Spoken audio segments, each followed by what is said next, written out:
નમસ્કાર મિત્રો, મહાદેવ એજ્યુકેશન ચેનલમાં આપ સૌનું સ્વાગત છે. મિત્રો, આપણે લાસ્ટ વિડીયોમાં આપણે યુડાયસ પ્લસમાં બાલવાટિકાની એન્ટ્રી કેવી રીતે કરવાની હતી તે સ્ટેપ આપણે જોયા. આ વિડીયોમાં આપણે જોઈશું કે CTS એટલે કે ચાઇલ્ડ ટ્રેકિંગ સિસ્ટમમાં બાલવાટિકાના બાળકોની એન્ટ્રી કેવી રીતે કરવાની. તો વિડીયોમાં અંત સુધી બન્યા રહેજો અને ચેનલમાં નવા હોય તો ચેનલને સબસ્ક્રાઈબ કરજો અને વિડીયો જો ગમે તો લાઈક કરજો. તો સૌપ્રથમ ગૂગલ બ્રાઉઝર આપણે ઓપન કરીશું. એમાં લખીશું આપણે આધાર, એન્ટર કરીશું એટલે બે લાઈન ખુલશે. પહેલી લાઈન છે સીધી ટ્રેકિંગ સિસ્ટમમાં જવાશે અને બીજું છે SSA વેબસાઇટ. આપણે SSA વેબસાઇટમાં જઈશું કે કોઈ વાર જો SSA વેબસાઇટ ખુલી જાય તો ચાઇલ્ડ ટ્રેકિંગ કયા મેનુમાં જવું છે એ સમજ હોવી જરૂરી છે. તો અહીંયા 3 નંબરનું આ જે છે આધાર ચાઇલ્ડ ટ્રેકિંગ સિસ્ટમ, એને આપણે ક્લિક કરીશું અને ઉપરની લિંક ખોલશો તો ડાયરેક્ટ ચાઇલ્ડ ટ્રેકિંગ સિસ્ટમમાં તમે જશો. ઓકે, આ રીતે ચાઇલ્ડ ટ્રેકિંગ સિસ્ટમનું મેનુ થશે. હવે અહીંયા તમારે યુઝર નેમ નાખવાનો છે, પાસવર્ડ નાખવાનો છે, જે પણ પાસવર્ડ હોય, અને કેપ્ચા એન્ટર કરવાના છે. કેપ્ચા એન્ટર કરતી વખતે ધ્યાન રાખીશું કે જે કેપિટલ હોય તો કેપિટલ, સ્મોલમાં હોય તો સ્મોલ લેટર નાખવાનો છે, જેથી સરળતાથી આપણું યુઝર નેમ અને ID પાસવર્ડ લોગિન થઈ જઈએ. ઓકે, અહીંયા હું લોગિન કરું છું. ઓકે, લોગિન થતાં જ સ્કૂલ ડેશબોર્ડ આ રીતે ઓપન થશે મિત્રો. એમાં પહેલું છે ટોટલ સ્ટુડન્ટ, એટલે આપણી શાળાના ટોટલ સ્ટુડન્ટ છે એમાં 100. બીજું છે પેન્ડિંગ અપડેશન, જે અપડેશન બાકી છે એ વિદ્યાર્થીઓ અહીંયા બતાવશે. GS OS સ્ટુડન્ટ છે આમાં, અને ત્યારબાદ છે CWSN સ્ટુડન્ટ, એના ડેટા બતાવશે. આપણે બાલવાટિકાના બાળકોની નવી એન્ટ્રી કરવાની છે એટલે આપણે જઈશું બાજુમાં જે મેનુ છે એમાં મેનેજ સ્ટુડન્ટ્સ, અને આપણે ઓપન કરીશું. ઓકે, મેનેજ સ્ટુડન્ટ ઓપન કરીશું એટલે દરેક ધોરણ અહીંયા શો થશે. બાલવાટિકા છે, ધોરણ 1 છે, ધોરણ 2, ધોરણ 3, ધોરણ 4 અને ધોરણ 5. આપણે બાલવાટિકામાં એન્ટ્રી કરવાની છે એટલે આપણે બાલવાટિકા ઓપન કરીશું. ઓકે મિત્રો, અહીંયા છે ચાઇલ્ડ UID, એ આપણે આવે નહીં કારણ કે અત્યારે હજુ બાળક દાખલ થાય છે શાળામાં. જ્યારે દાખલ થશે ત્યારે એની ચાઇલ્ડ UID ક્રિએટ થશે. ઓકે, તો આપણે નીચે આવવાનું છે. અહીંયા છે બાળકનું જન્મ પ્રમાણપત્ર, એમાં ઓપ્શન સિલેક્ટ કરવાનું છે. એમાં હા સિલેક્ટ કરવાનું છે જન્મ પ્રમાણપત્ર હોય તો. બાકી મેન્યુઅલી તમે ડેટા એડ કરી શકો છો. જન્મ નોંધણી ક્રમાંક, જે પણ જન્મનો દાખલો છે એમાં જે પણ જન્મ નોંધણી ક્રમાંક હોય એ ક્રમાંક આપણે, મારી પાસે જે દાખલો છે એમાં 3 નંબર છે એટલે હું 3 નંબર એડ કરું છું. જન્મ વર્ષ, જે પણ વર્ષ હોય, અહીંયા 2020 એટલે 2020 સિલેક્ટ કરીશ. જન્મનો મહિનો, અહીંયા ઓક્ટોબર છે એટલે કે 10મો મહિનો. જન્મ તારીખ છે 27 છે એટલે હું 27 સિલેક્ટ કરીશ. જાતિમાં પુરુષ, સ્ત્રી અથવા અન્ય, બરાબર. અહીંયા પુરુષ છે એટલે મેલ કરીશું.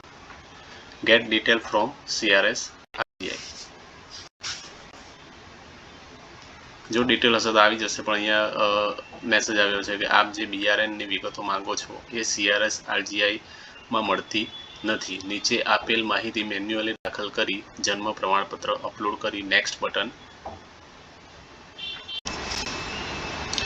ઓકે મિત્રો, અહીંયા BRN અને CRS RGI આ જે વર્ડ લખ્યા છે, બરાબર, એ શું છે એ પણ આપણને મનમાં થતું હશે, તો આપણે એના વિશે સમજીએ થોડું. કે BRN એટલે બર્થ રજિસ્ટ્રેશન નંબર છે, એટલે કે જન્મ પ્રમાણપત્ર પર આપેલો અનન્ય નોંધણી નંબર છે. ઓકે, અને CRS RGI એટલે કે સિવિલ રજિસ્ટ્રેશન સિસ્ટમ, એટલે કે રજિસ્ટર જનરલ ઓફ. એટલે આમાં જો આ માહિતી એડ હશે તો આપણને બતાવી દેશે, પણ એમાં માહિતી એડ નથી એટલે આપણને એવું કીધું છે કે મેન્યુઅલી આપણે માહિતી નાખવી પડે. અહીંયા બટન દબાવું છું. હવે અહીંયા આપણે મેન્યુઅલી માહિતી નાખશું. તો જન્મનું પ્રમાણપત્ર મુજબ રાજ્ય, તો રાજ્ય છે અહીંયા ગુજરાત સિલેક્ટ કરીશું. નેક્સ્ટ છે જન્મ પ્રમાણપત્ર મુજબ જે પણ જિલ્લો છે એ પસંદ કરીશું. હું ભરૂચનું લીધું છે એટલે ભરૂચ પસંદ કરીશ. જન્મ પ્રમાણપત્ર મુજબ તાલુકો, જે પણ આપનો તાલુકો હોય એ તાલુકો આપ સિલેક્ટ કરશો. ત્યારબાદ છે જન્મ પ્રમાણપત્ર મુજબ જે પણ પંચાયત છે એ પંચાયતને આપણે સીધી અહીંયા ટાઈપ કરીને સર્ચ કરીને, ઘણા બધા ગામડાઓ હોય છે એટલે સર્ચ કરીને સરળતાથી આપણને મળી જશે. ત્યારબાદ જન્મ પ્રમાણપત્ર મુજબ ગામ, જે પણ ગામ હોય છે જન્મ પ્રમાણપત્ર મુજબ એ ગામ આપણે પસંદ કરીશું. જન્મનો મહિનો અહીંયા આપણે આગળ નાખ્યો છે એટલે આવી જશે, જન્મ તારીખ પણ આવી જશે. ઓકે, બર્થ સર્ટિફિકેટ નંબર પણ આવી ગયો છે, BRN નંબર. હવે છે જન્મનું પ્રમાણપત્ર. તો અહીંયા ખાસ વાત ધ્યાનમાં રાખવાની છે કે ફક્ત PDF ડોક્યુમેન્ટ અપલોડ કરો.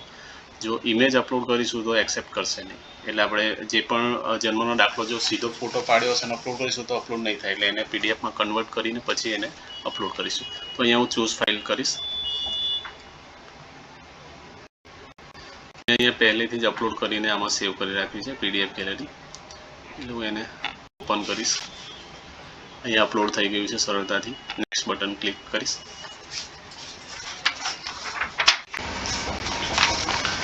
ઓકે મિત્રો, નેક્સ્ટ બટન એન્ટર કરતા નવી એન્ટ્રી CTS મુજબ બાળકની માહિતી. તો એમાં આપણે બાળકનું નામ એન્ટર કરીશું. બાજુમાં પિતાનું નામ પૂછ્યું છે તો પિતાનું નામ પણ લખીશું. એની બાજુમાં માતાનું નામ એન્ટર કરીશું. લાસ્ટમાં છે અટક, તો સરનેમ જે છે એ પણ લખીશું. જન્મ તારીખ અને એ તો માહિતી આપણે આગળ નાખી છે એટલે ઓટો આવી ગઈ હશે. હવે છે એડ ન્યૂ સ્ટુડન્ટ કરશો એટલે આખું ફોર્મ ઓપન થશે. ઘણી બધી માહિતી ભરવાની છે આમાં, એટલે આમાં ખૂબ ધ્યાન રાખજો ને વિડીયોના અંત સુધી જોતા રહેજો. હવે છે પ્રવેશ નંબર. તો જે પણ GR નંબર આપણે આપ્યો હોય છે એ નંબર આપણે આપી દેવાનો હોય છે આમાં. પ્રવેશ નંબર ટેબથી આપણે બીજી એમાં GR કરીશું, બરાબર. રોલ નંબર છે, હાજરી નંબર જે પણ હોય તે લખી દેવાનો છે. વાલીનું નામ આવી ગયું છે. હેબિટેશનમાં છે રૂરલ, ગ્રામ્ય હોય તો રૂરલ અને અર્બન હોય તો શહેરી. આપણે રૂરલ પસંદ કરીશું. અહીંયા જિલ્લો આવી ગયો છે, તાલુકો. જે માહિતી પહેલેથી જ હશે આપણે એડ કરી છે આગળ એ પ્રમાણે આવી ગઈ છે. જ્યાં બ્લેન્ક છે ત્યાં માહિતી આપણે લખવાની છે. ઘર નંબર જે પણ હોય એ લખી દઈશું. ત્યારબાદ વસાહત, ફળિયું, સોસાયટી, જે પણ સોસાયટીનું નામ હોય.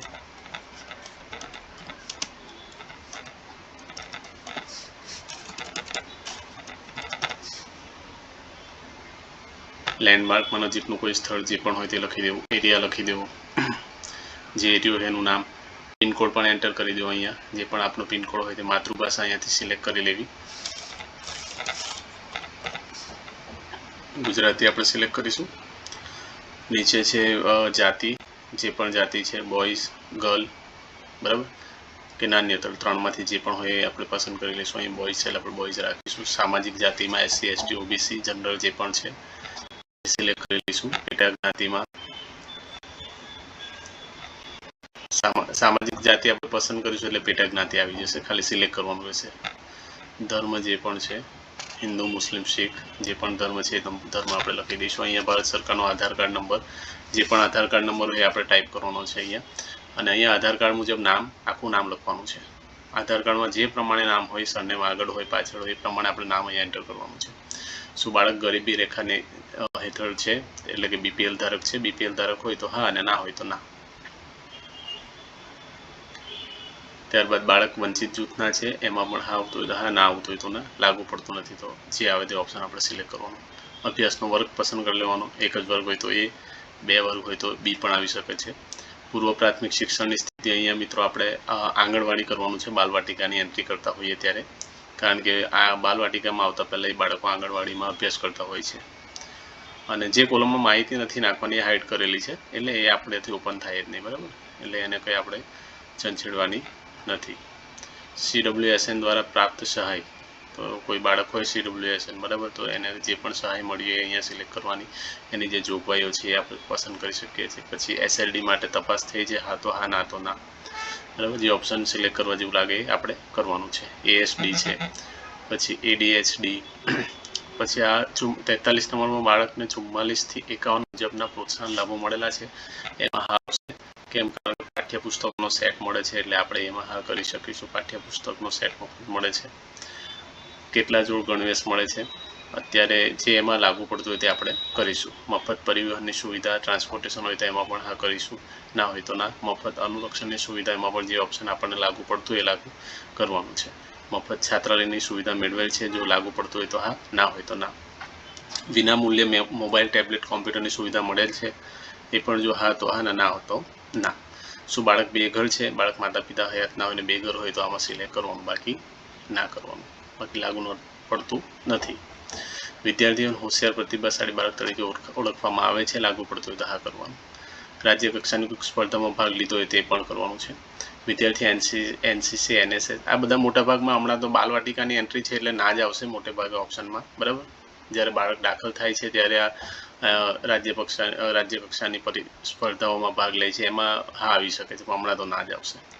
હવે ખાસ ધ્યાન રાખવા જેવું છે કે બેંકનું નામ, બાળકની બેંકની ડિટેલ, બાલવાટિકાનું બાળક છે એટલે બેંક ખાતું હોય નહીં, સ્વાભાવિક છે. તો એના પિતાનો આપણે બેંક એકાઉન્ટ ડિટેલ લઈ લેવાની, બેંકનું નામ લખી દેવાનું, જે પણ બેંક હોય તે, પાસબુકની ઝેરોક્ષ જોઈને, અને બેંક એકાઉન્ટ નંબર ક્લિયરલી લખો. અને ખૂબ ધ્યાન રાખો બેંક એકાઉન્ટ નંબરમાં એકાદ આંકડો આમ તેમ મિસ્ટેક થવો જોઈએ નહીં, એના કારણે પછી શિષ્યવૃત્તિમાં પણ તકલીફ પડી શકે છે. એકાઉન્ટ ધારકનું નામ પાસબુક મુજબ, એટલે પાસબુકમાં જે પ્રમાણે નામ હોય એ પ્રમાણે નામ સિલેક્ટ કરવાનું છે. શાખાનું નામ સિલેક્ટ કરી લેવાનું છે. IFSC કોડ અહીંયા બેંક એકાઉન્ટ નંબર નાખીશું એટલે એ પ્રમાણે અહીંયા સિલેક્ટ કરવાનો આવશે. આયર્ન, ફોલિક એસિડ, ડીવોર્મિંગ અને વિટામિન A ટેબ્લેટ મેળવેલ છે. તો આ જ્યારે બાળક એડમિટ થશે ત્યારે આરોગ્ય સંસ્થા દ્વારા આપવામાં આવશે, અત્યારે ના જ આવશે.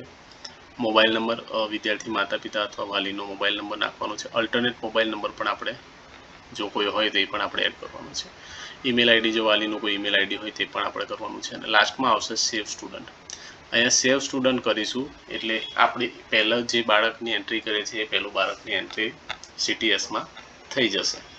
અને ક્યાં શું થશે તો સેમ મેનેજ સ્ટુડન્ટમાં જે આ બાલવાટિકાનું મેનુ આપ્યું છે એમાં જ આપણને બતાવશે. મારા 3 સ્ટુડન્ટ છે એટલે 3ની એન્ટ્રી મેં કરી દીધી એટલે 3 બતાવે છે. તમારે જેટલા સ્ટુડન્ટની તમે એન્ટ્રી જેમ જેમ કરશો એમાં અહીંયા ડેટા બતાવશે. અને પછી નેક્સ્ટ કરીને પાછું નવું સ્ટુડન્ટનું પણ આ રીતે આપણે એન્ટ્રી કરી શકીએ છીએ. તો આ રીતે આપણે બાલવાટિકાની પણ સરળ રીતે CTSમાં એન્ટ્રી કરી શકીએ છીએ અને અપડેશન પણ કરી શકીએ છીએ. તો બસ મિત્રો, આજના વિડીયોમાં આટલું જ. નેક્સ્ટ વિડીયોમાં આપણે કોઈક અલગ ટોપિક લઈને વિડીયો બનાવીશું. વિડીયો જો ગમે તો લાઈક કરજો અને ચેનલને સબસ્ક્રાઈબ કરજો. મિત્રો, ચેનલ નવી છે એટલે વિડીયોમાં કોઈ ક્ષતિ રહી જાય તો માફ કરજો. પ્રિપેરેશન કરીને નવા વિડીયો બનાવતા રહીશું અને શિક્ષકોનો જેમ બને એમ સરળતા, જે વહીવટી કામગીરી છે ઓનલાઈન, એમાં સરળતા રહે એ પ્રમાણે વિડીયો અમે બનાવીશું. Okay, thank you. Har Har Mahadev.